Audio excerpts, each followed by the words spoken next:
ilang buwan na kasi ako mag-isa lang ako sa bahay kasi. Tingin mo. Naano ko ito dati na ngayon kasi maliktad ko eh. Tapos nung hindi makadakad-lakad na ako, pinapakaroon pa extra. Pero ito hindi basta hindi ko agad i-consider na ano, pero suspicious to. Kaya inahinala yung lining na yan. Yung guhit na yan. Yan oh. Tapos yan oh, may hollow dito. Halos dugtungan. Nagpilipit daw yung ano ni sir, na 7, nalaglag siya sa ano eh. Pinaglaglagan mo. Mababa lang kasi yung upuan lang kasi parang pumasok yung sikwat yung tuhod-tuhod. Okay na. Ganun siya. Parang papilipit talaga yung pagkalaglag mo, hindi yung Hindi. Pag Pag ganun. Kasi naipasok to ganun. papilipit ng ganyan yung laglag ni sir. May sakit yung dito ko ito. Sa strap? Parang nasa loob eh. Nasa loob. O, parang ugat eh. Ay, parang napunitan ng ano to sir. Hindi nag-reflex sa buto, pero yung pilipit niyang gano'n, bagsak ng gano'n. Napunit. Mahirap umupo. Kahit sa pag-upo, saan sumasakit? Yung ano, parang ilalim mo, parang may maipit na ugat. Parang. Ganun ba? Sige, higa ka nga. 3 buwan lang consistent na ganyan. Dire-diretso 3 buwan ganyan. Hindi, ngayon lang tuma. 3 linggo ko yata ito naramdaman na ano. Parang masakit yung dito. Saan nagsisimula? Saan nagsisimula? Dito po, dito. Diyan. Hindi ba masakit ang balakang mo? Masakit pag ano? Masakit din? Hmm. Tagilid ka nga muna. Sige, trace ko pababa.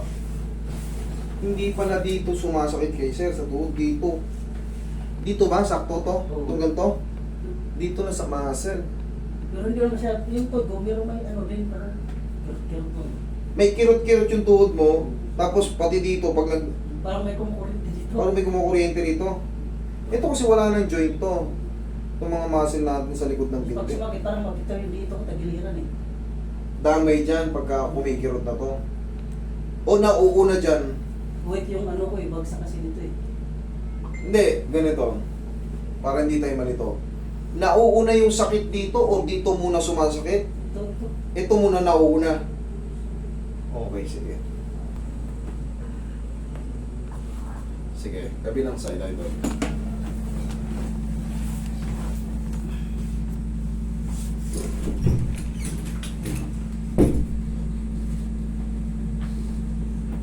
Okay, tihaya ka.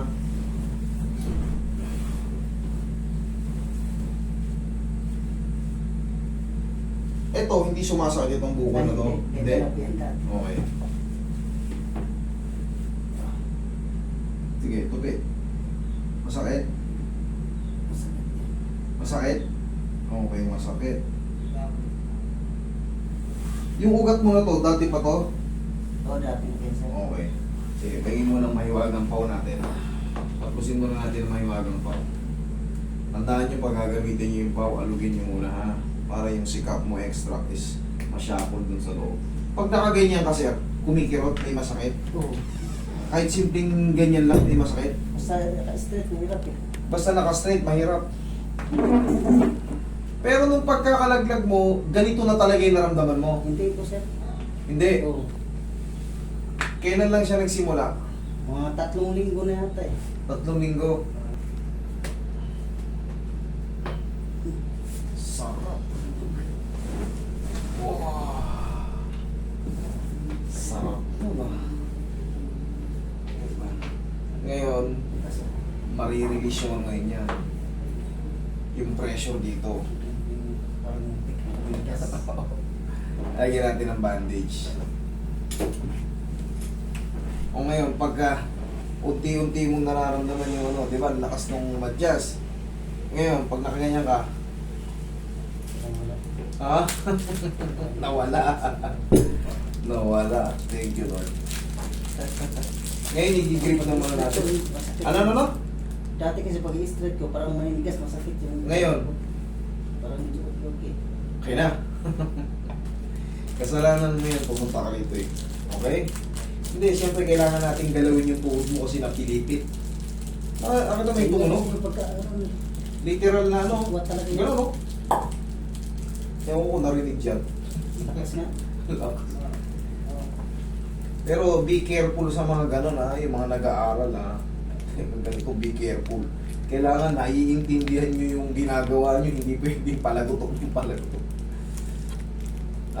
Kailangan aralin nyo muna yung, syempre, hindi naman sa pagmamagaling, aralin nyo muna yung mga joint natin para safe.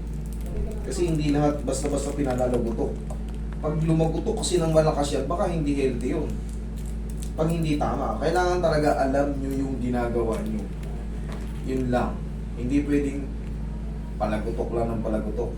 O yan, idol. Kanina masakit pag iniipit, di ba? O. Wala na? Oh, thank you, Lord.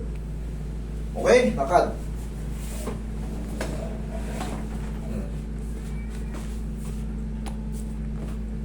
Okay na. Okay na. Tapos, ang kaso ng 3 buwan. Thank you.